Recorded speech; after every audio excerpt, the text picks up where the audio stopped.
দেখবেন আসলে সরকারের দীর্ঘদিন যদি না থাকা যায় তাহলে সরকারের সঙ্গে এক ধরনের প্রক্রিয়ার সঙ্গে এক ধরনের দূরত্ব তৈরি হয়।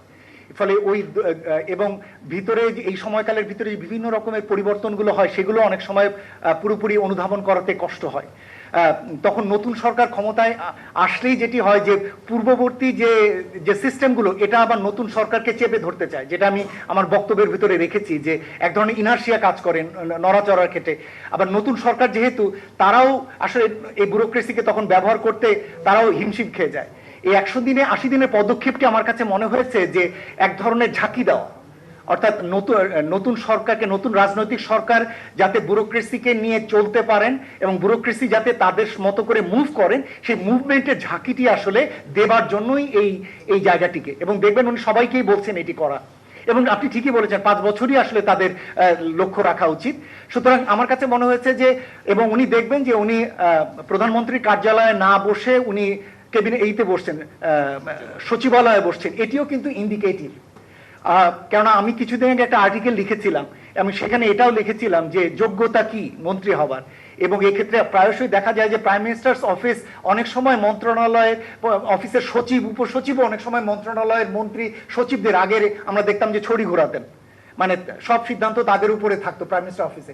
সেই জায়গায় অফিসটি যখন সচিবালয়ে চলে আসে তখন আসলে দূরত্ব অনেক কমে আসে। তো আমি অনুরোধ করব যে প্রধানমন্ত্রীর অফিস তো রয়েছেই, কিন্তু সচিবালয় নিয়মিতভাবে এই যে শুরুতেই অফিস করা, সকলকে নিয়ে দেখা, অফিস সময় দেখা, এগুলো আসলে এক ধরনের প্রশাসনের ভিতরে এক ধরনের সংস্কারের ক্ষেত্রে বা নতুন সরকারের সাথে কাজ করার জন্য সকলকে প্রস্তুতির ইঙ্গিত।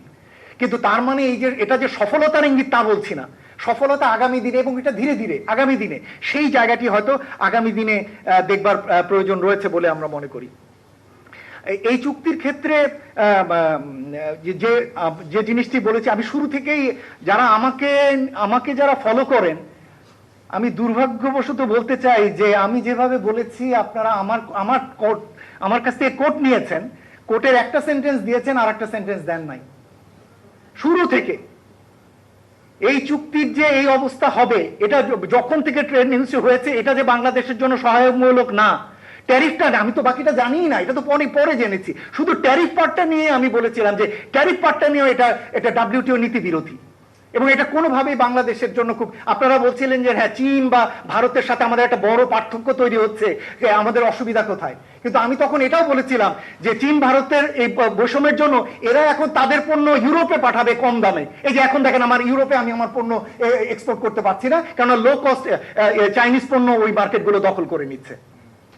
এবং এটাও বলেছিলাম যে হাই ট্যারিফের জন্য ইউএস কনজিউমার কিনতে পারবে না, ওখানে ইনফ্লেশনের ইম্প্যাক্ট পড়বে। আমি দুর্ভাগ্য যে সেই জিনিসগুলো আপনাদের দিক থেকেও আসলে যথেষ্টভাবে আমরা আসলে পাইনি। ফলে টোন যদি বলেন, আমার স্ট্যান্স যদি বলেন, তাহলে এই স্ট্যান্সটা আমার একেবারে শুরু থেকেই আমি এখনো মনে করি যে ট্রেড নেগোসিয়েশনস গুলো ডাব্লিউটিও ফ্রেমে হওয়া দরকার, এবং ডাব্লিউটিওর মেইন গাইডলাইন এখানে ফলো করা দরকার। এবং বাংলাদেশেরও উচিত হবে এই সংক্রান্ত বিষয় যদি সমস্যা তৈরি হয় তাহলে ডাব্লিউটিওতে গিয়ে আপত্তি উত্থাপন করা। যদিও ডিসপিউট সেটেলমেন্ট বডি ওখানে কার্যকর না, কিন্তু আপত্তি উত্থাপনের তো সুযোগ রয়েছে, সুতরাং সেগুলোকে ব্যবহার করার সুযোগ রয়েছে বলে। আর আমি আপনাদেরকে তো বললাম এই মুহূর্তে তো আমাদের স্মুথ ট্রানজিশন স্ট্র্যাটেজি নিয়ে কাজ করার কথার জন্য 3 বছর চাচ্ছিলাম, যদি ধরেও নেই যে রাজি আছে, তাহলে সেটাও যদি করতে চাই সেটাও তো আমার বাধা।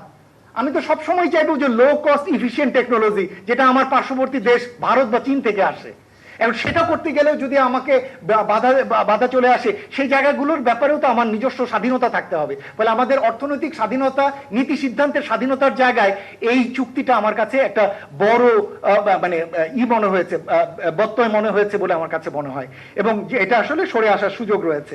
তাৎক্ষণিক প্রতিক্রিয়ার জায়গাটি যদি বলেন, আবারও সেই একই জিনিস, আমার কাছে আসলে আমার কাছে প্রতিক্রিয়া পেতেন। দুর্ভাগ্যবশত আপনারা আপনাদের তো পরিচিত লোকজন আছেন, তাদের কাছে গেছেন, তারা তাদের মতো প্রতিক্রিয়া দিয়েছেন।